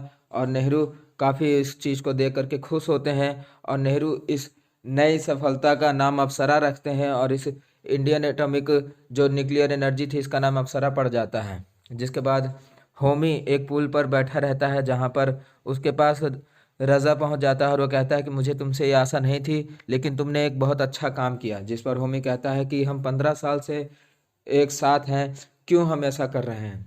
हमें तुम्हारी ज़रूरत है, तुम्हारे माइंड की ज़रूरत है। क्यों ऐसा ना हो कि मैं और तुम दोनों साथ में मिलकर काम करें और इस देश को बेहतर बनाएं। जिसके बाद नेक्स्ट सीन शिफ्ट होता है पिप्सी की शादी का, जहाँ पे पिप्सी की शादी हो रही होती है और शादी में विक्रम, उसकी पत्नी मृणालिनी और साथ ही साथ विक्रम की जो लेटेस्ट गर्लफ्रेंड जो कि कमला थी वो भी पहुंच जाती है। जिसके बाद कुछ देर में वहां पर होमी भी पहुंच जाता है, जहां पर वो उसकी वेडिंग को देखते हुए फिर चला जाता है। इसके बाद नेक्स्ट सीन शिफ्ट होता है रसिया का, जहां पर रसिया में फर्स्ट टाइम सैटेलाइट लॉन्च की जाती है। ये खबर अब्दुल कलाम आज़ाद सुन लेते हैं और सारा भाई भी सुन लेते हैं। जिसके बाद सारा भाई एक इंडियन स्पेस प्रोग्राम को करना चाहते हैं और साथ ही साथ ये सभी मिलने होमी और विक्रम साराभाई के साथ अब्दुल कलाम आज़ाद पंडित नेहरू के पास पहुंच जाते हैं, जहां पर विक्रम साराभाई पंडित नेहरू से कहते हैं कि सर, हम इंडियन स्पेस प्रोग्राम बनाना चाहते हैं। जिस पर पंडित नेहरू शुरुआत में उसे एक जोक समझते हैं, तो वो सभी कहते हैं कि सर, हम मजाक नहीं कर रहे हैं बल्कि हम सीरियस हैं। जिस पर पंडित नेहरू कहते हैं कि हम इसे जस्टिफाई नहीं कर सकेंगे, क्योंकि हम पार्लियामेंट में भी इसे जस्टिफाई नहीं कर पाएंगे और ना लोगों के पास, क्योंकि ये जो भी चीज़ें हैं इसमें बहुत सी लागत लगने वाली है।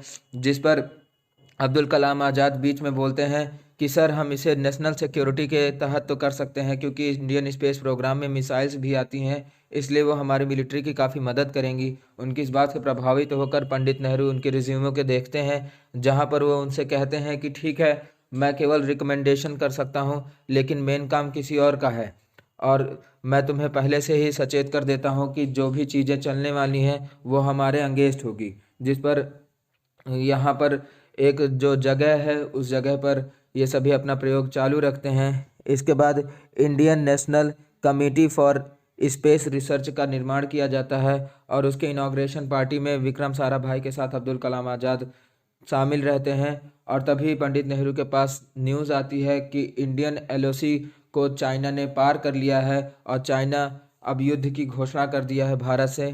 ये न्यूज़ होमी विक्रम साराभाई को बताता है और कहता है कि जल्द ही बॉम्बे में मुझसे आके मिलो। जिसके बाद विक्रम अपना सारा काम छोड़ करके बॉम्बे पहुंच जाता है, जहां पर होमी सबके सामने एटॉमिक बम बनाने की घोषणा करता है और कहता है कि हमें एटॉमिक बम पहले बनाना चाहिए और मुझे इसमें सबकी मदद चाहिए। जिस पर विक्रम साराभाई कहते हैं कि ये चीज़ नहीं हो सकता है, क्योंकि हम युद्ध में ज़रूर रहेंगे लेकिन हमारा काम लोगों को बर्बाद करने का नहीं है, हमारा काम शांतिपूर्ण ढंग से युद्ध में भाग लेने का है।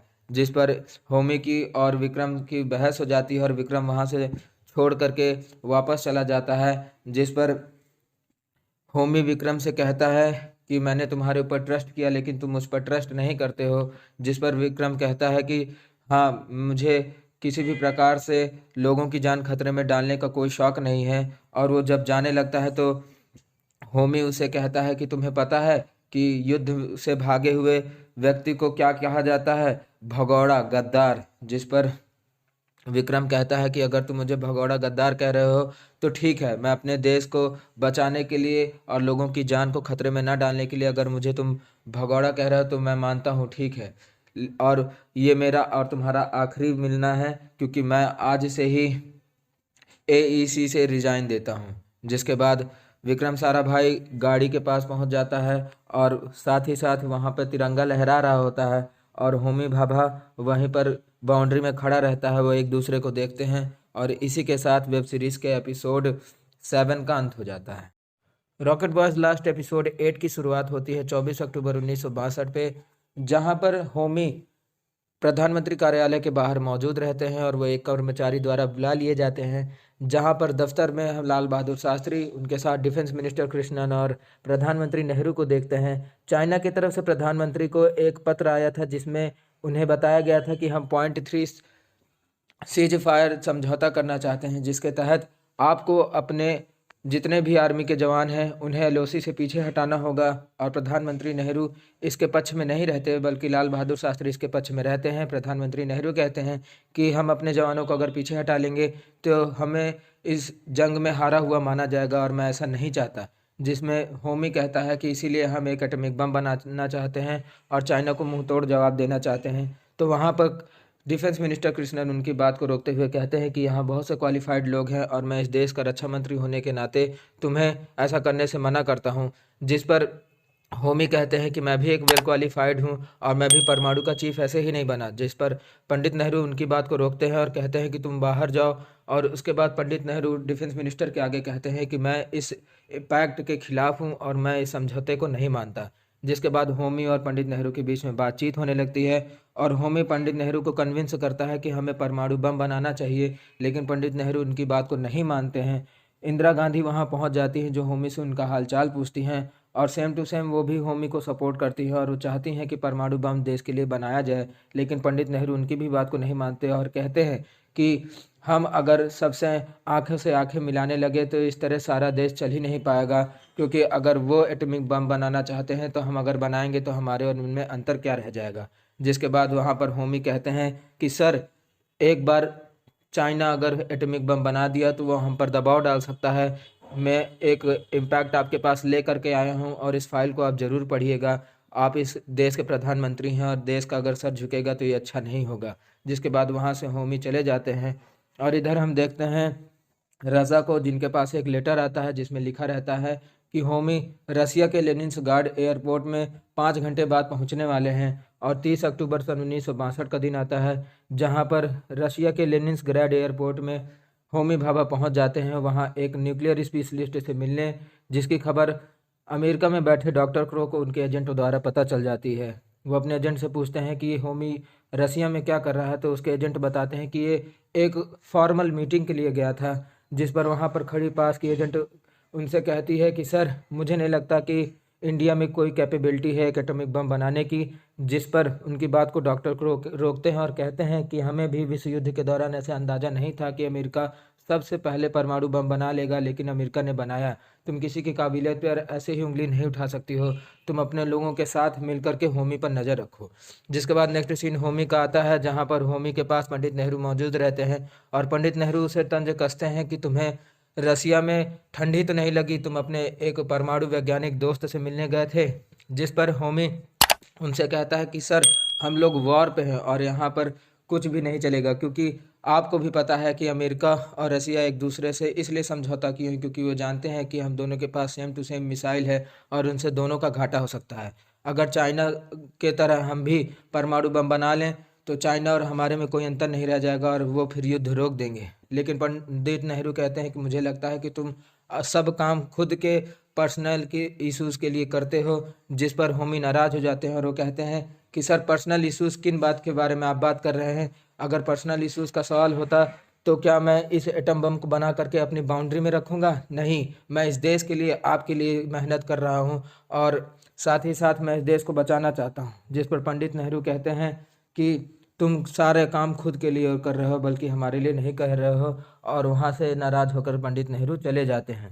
जिसके बाद नेक्स्ट सीन आता है रियल फुटेज का, जहाँ पर पंडित नेहरू को विश्व हुए युद्ध में हार के कारण लोगों के आक्रोश का सामना करना पड़ा था और लोग उनके रिज़ाइन की मांग कर रहे थे। ये खबर विक्रम साराभाई के साथ सभी लोग सुनते हैं, जहाँ पर विक्रम साराभाई और उनकी पत्नी मृणालिनी बैठे रहते हैं। विक्रम अपनी पत्नी को बताते हैं कि आज मैं फिर से होमी के पास गया था और हमारे और उसके बीच में फिर से लड़ाई हुई, क्योंकि वो परमाणु बनाने के पक्ष में है और मैं नहीं हूँ। जिस पर मृणालिनी उसे समझाती हैं कि जीवन में ऐसे बहुत सी चीज़ें होती हैं जिनमें हम जैसा सोचते हैं वैसा काम नहीं हो पाता है। शायद वो उस देश के भविष्य को सुधारना चाहता हो, वो डिफेंस को बनाना चाहता हो मजबूत, इसलिए वो ऐसा कदम कर रहा है, तुम्हें उसका साथ देना चाहिए। जिसके बाद हम होमी को देखते हैं पंडित जवाहरलाल नेहरू के साथ, जहाँ पर पंडित जवाहरलाल नेहरू होमी को एटम बम बना कह देते हैं और कहते हैं कि तुम अपने साथ विश्वास पात्र लोगों को ही रखना। जिस पर होमी कहता है कि मैं डॉक्टर माथुर और उनके साथ रज़ा को इस चीज़ में शामिल करना चाहता हूं। प्रधानमंत्री कहते हैं कि तुम रज़ा को क्यों शामिल करना चाहते हो? तो वो कहता है कि सर, मैं उसके ऊपर पूरी तरह से ट्रस्ट करता हूं, देश की बात आएगी तो वो पीछे नहीं हटेगा। जिसके बाद प्रधानमंत्री नेहरू से कह देते हैं ठीक है, तुम अपने टीम के साथ इस काम पे लग जाओ। जहाँ पर हम देखते हैं माथुर को, जो माथुर से होमी बताता है कि हम रज़ा को भी इसमें शामिल करने वाले हैं, क्योंकि हो सकता है कि मेरी जान को इस खतरा हो, इसलिए मैं चाहता हूं कि सक्सेसर के रूप में यहाँ पर रज़ा मौजूद रहे, क्योंकि वो सबसे माइंडफुल व्यक्ति है। लेकिन माथुर उसके ऐसे कार्य के पक्ष में नहीं है और वो उसे कहता है कि तुम्हें अपना दारू का नशा कम करना चाहिए, शायद तुम्हें चढ़ जाने की वजह से तुम ऐसी बात कर रहे हो। लेकिन होमी कहता है कि मैं सीरियस हूँ और तुम्हें इस बात को मजाक नहीं समझना चाहिए। अब नेक्स्ट सीन आता है थुम्बा का, जो कि त्रिवेंद्रम के पास है। यहाँ पर एक नया रॉकेट लॉन्च होने वाला है विक्रम साराभाई और एपीजे अब्दुल कलाम की तरफ से, जहाँ पर प्रेस एपीजे अब्दुल कलाम से पूछती है कि ये सारा श्रेय किसको जाता है? तो एपीजे अब्दुल कलाम कहता है कि ये सारा श्रेय टीम को और साथ ही साथ विक्रम भाई को जाता है, क्योंकि उनके बिना हम ये काम को नहीं कर पाते हैं। और सब लोग विक्रम के बारे में पूछते हैं, जहाँ पर विक्रम एक बुलक कार्ट में बैठे हुए दिखाई देते हैं और उन्हें देखकर सब शॉक्ड रहते हैं। जहाँ पर एक अमेरिका कार पत्रकार उनकी बुराई करता है तो अब्दुल कलाम आज़ाद कहते हैं कि आज शाम को 6 बजे तुम्हें तुम्हारा जवाब मिल जाएगा। जिसके बाद सभी लोग बड़े उत्साह में रहते हैं, क्योंकि रॉकेट लॉन्च होने ही वाला था। जिसके बाद वो रॉकेट टेस्ट करते हैं तो वो मिसाइल पूरी तरह से खड़ी नहीं हो पाती और नीचे गिर जाती है। उसके इलेक्ट्रोमैकेनिकल क्रेन से फ्यूल बाहर निकल रहा था, जिसके वजह से वो सीधा खड़ी नहीं हो सकती थी और साथ ही साथ रिमोट सेंसर्स काम भी नहीं करते थे। जिसके बाद उन सभी डिमोटिवेट हो जाते हैं और फिर वहाँ पर विक्रम साराभाई सारा का सारा दारोमदार अपने सर पे लेने कहते हैं और कहते हैं कि मैं इस मिशन को बंद करने वाला हूँ। वो जैसे ही रिपोर्टर्स के सामने ये सब चीज़ों की बात करने जाते हैं, तभी उन्हें बीच में होमी रोक देता है और कहता है कि थोड़ा सा डिले हो रहा है, 6:25 पे जो हम लोगों ने 6 बजे लॉन्च करने की तैयारी कहा था, अब वो 6:25 पे होगा। जिसके बाद वो होमी विक्रम को समझाता है कि तुम इस चीज़ के बारे में मत सोचो कि क्या गड़बड़ी होने वाली है, उसके उपाय के बारे में सोचो। जहाँ पर विक्रम साराभाई का दिमाग फिर से एक बार वर्क करता है और वो अपनी सारी टीम को कहता है कि हम रॉकेट को मैन्युअली उठा करके फिर उसे लॉन्च करेंगे। जिसके बाद ऐसा ही होता है, सब कोई रस्सी की सहायता से रॉकेट को मैन्युअली उठाते हैं, जिसके बाद वो सभी रॉकेट को लॉन्च कर देते हैं और रॉकेट सक्सेसफुली लॉन्च हो जाता है, जिसे देख करके सभी लोग काफ़ी खुश होते हैं। और इसके बाद हमें रियल फुटेज देखने को मिलती है जब रॉकेट लॉन्च हुआ था, जिसके बाद वो अपनी टीम को बधाई देता है। विक्रम साराभाई की पत्नी और उनकी बेटी इस चीज़ को सुनकर के काफ़ी खुश होते हैं। जिसके बाद विक्रम साराभाई से होमी मिलता है और वो कहता है कि मैं जिस चीज़ के लिए आया था तुम्हें बात पता ही होगी, मैं एटॉमिक बम बनाना चाहता हूँ और मैं तुम्हें भी सबसे ट्रस्टेबल व्यक्ति मानता हूँ। जिस पर वो उसकी बात करने में राजी हो जाता है, कहता है कि तुम जो एटम बम बनाना चाहते हो मैं भी उसके समर्थन में हूँ। जिसके बाद क्रो अपने साथी सदस्य को बताता है कि भारत में जल्द ही होमी एटॉमिक बम बनाने वाला है, तो वह उसे कहता है कि टेक हिम आउट, मतलब होमी को तुम बाहर हटाओ इस चीज़ से। जिसके बाद वो अपने एक एजेंट को जो कि इंडिया में प्रसेनजीत नाम का पत्रकार है, वो एजेंट को फ़ोन करता है और कहता है कि इस प्लान को एक्सिक्यूट यानी ख़त्म कर दो। जिसके बाद हम देखते हैं होमी भाभा को, जो कि अपने घर में जाते रहते हैं, तभी उनको अपने घर की लाइट्स जलती हुई मिलती है और वो अंदर देखते हैं तो वहाँ पर मौजूद रहता है रज़ा।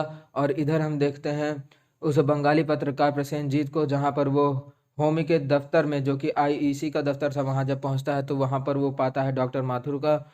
डॉक्टर माथुर जो थे वो एक गद्दार थे, ट्रेटर थे। वो सारे के सारे प्लान्स उसे बता देते हैं और साथ ही साथ नेहरू जो अटेस्टेड कॉपी थी परमाणु बनाने की, वो अटेस्टेड कॉपी वो उसके हाथ में दे देता है। जिसके बाद हम देखते हैं रज़ा को, जो कि होमी से बताते हैं कि तुम्हारे जान को खतरा है, क्योंकि कुछ दिन पहले मेरे पास कुछ लोग आए थे जो कि बात कर रहे थे तुम्हारे बारे में और कह रहे थे कि जितने तुम दुश्मन हो मेरे, वैसे वो भी तुम्हारे दुश्मन हैं और हमारे साथ हाथ मिलाने के लिए कह रहे थे। जिसके बाद पत्रकार के पास, जहाँ पर बंगाली पत्रकार उससे पूछता है कि तुमने धोखा क्यों दिया, जिस पर माथुर कहता है कि मैं इतने साल से 20 साल मैंने आईईसी को दिया, लेकिन जब मुझे उत्तराधिकारी बनाने की बात आई तो होमी ने मुझे न चुन करके उस रज़ा को चुना। मैं 20 साल उसके लिए काम कर रहा, लेकिन वो मेरी कोई अहमियत नहीं रखता। इसलिए मैं चाहता हूँ कि जल्दी से जल्दी तुम उसका काम तमाम करो और 2 साल के भीतर मैं उसके जगह पर काम करूँ। इधर होमी उसकी सारी बातों को ध्यान से सुनता है, जहाँ पर रज़ा बताता है कि तुम जिस रसियन स्पेशलिस्ट से मिलने गए थे, जो न्यूक्लियर स्पेशलिस्ट था, उसे मार दिया गया है जान से। और फिर उसके बाद उसकी बात को सुन करके होमी तेजी तेजी हंसने लगता है, जिस पर रज़ा कहता है कि मैं तुमसे सीरियस बात कर रहा हूँ, तुम्हें मजाक सूझ रहा है। तो होमी उसे कहता है कि हम साइंटिस्ट हैं और हम जानते हैं कि हमारे जान को खतरा है। मैं ये भी जानता हूँ कि मेरी भी जान जा सकती है और तुम्हें भी नहीं पता होगा, तुम्हारी भी जान जा सकती है, क्योंकि हमारा काम ही ऐसा है। लेकिन हम अपने काम से पीछे नहीं हट सकते, क्योंकि अगर हम अपने जान को पहले देखेंगे तो देश को क्या देखेंगे। जिसके बाद यहाँ पर डॉक्टर माथुर रहता है, वो होमी की बुराई ही करता रहता है। और इसके बाद नेक्स्ट सीन शिफ्ट होता है होमी का, जहाँ पर होमी पत्र में संदेश लिखता रहता है विक्रम साराभाई को, जहाँ पर वो पत्र में लिखता है कि देश में जो युद्ध हुआ वो अभी ख़त्म तुम्हें लग रहा है हो गया होगा, लेकिन अभी वो ख़त्म नहीं हुआ है। हम सभी ने बहुत सी चीज़ें खोई है, किसी ने बहुत सी ज़्यादा चीज़ें खो चुकी है, लेकिन इसका मतलब ये नहीं है कि हम हाथ पे हाथ धरे बैठे रहें। हमें एक नए कल की शुरुआत करनी है और इसके लिए मुझे तुम्हारा साथ चाहिए, क्योंकि तुम जब भी मेरे नज़दीक होते हो तो मुझे एक आशा मिलती है। और इधर हम विक्रम की पत्नी को भी डांस परफॉर्मेंस करते हुए देखते हैं और साथ ही साथ विक्रम को बहुत लंबा लेटर लिख रहे हैं होमी। और यहाँ पर हम विक्रम को अपने रॉकेट के सामने खड़ा हुआ देखते हैं। इसके बाद एक रियल फुटेज आती है, जो कि इंडिया के होमी भाभा और उनके साथ विक्रम की थी, जहाँ पर वो एक दूसरे को सुझाव देते रहते हैं। और इसके बाद ही यहाँ पर एक लेटर आता है जिसमें लिखा रहता है कि 21 नवंबर 1963 को इंडिया का पहला रॉकेट लॉन्च किया गया था, लेकिन उस लॉन्च में कुछ दिक्कत होने की वजह से उसके हाइड्रोलिक सिस्टम में एक लीक हो गया था, जिसके वजह से क्रेन उसे उठा नहीं पा रहा था और साथ ही साथ रिमोट सेंसर से भी काम नहीं कर रहे थे। जिसके बाद सभी लोगों ने मिल करके उस रॉकेट को मैन्युअली उठाया था। इसके बाद वो रियल फुटेज देखने को मिलती है जब जो रॉकेट है वो लॉन्च हुआ था। और इसके बाद हमें लास्ट का सीन देखने को मिलता है, जहाँ पर रज़ा के ओ सॉरी जहाँ पर डॉक्टर माथुर के पास वही बंगाली पत्रकार प्रसेनजीत आता है और वो कहता है कि तुम्हें तुम्हारे पोजीशन को कोई दिक्कत नहीं होगी, तुम इसके बारे में निश्चिंत रहो, तुम मुझे बस ये एक बार प्लान पूरा दे दो जिससे कि मैं आगे कार्यवाही कर सकूं। और इसी के साथ इस वेब सीरीज़ और इस सीज़न का अंत होता है। तो आपको कैसा लगा वेब सीरीज़? इसी तरह की और भी इंटरेस्टिंग वेब सीरीज़ देखने के लिए चैनल पे बने रहिए। वीडियो को लाइक कीजिए, कमेंट कीजिए। Thank you.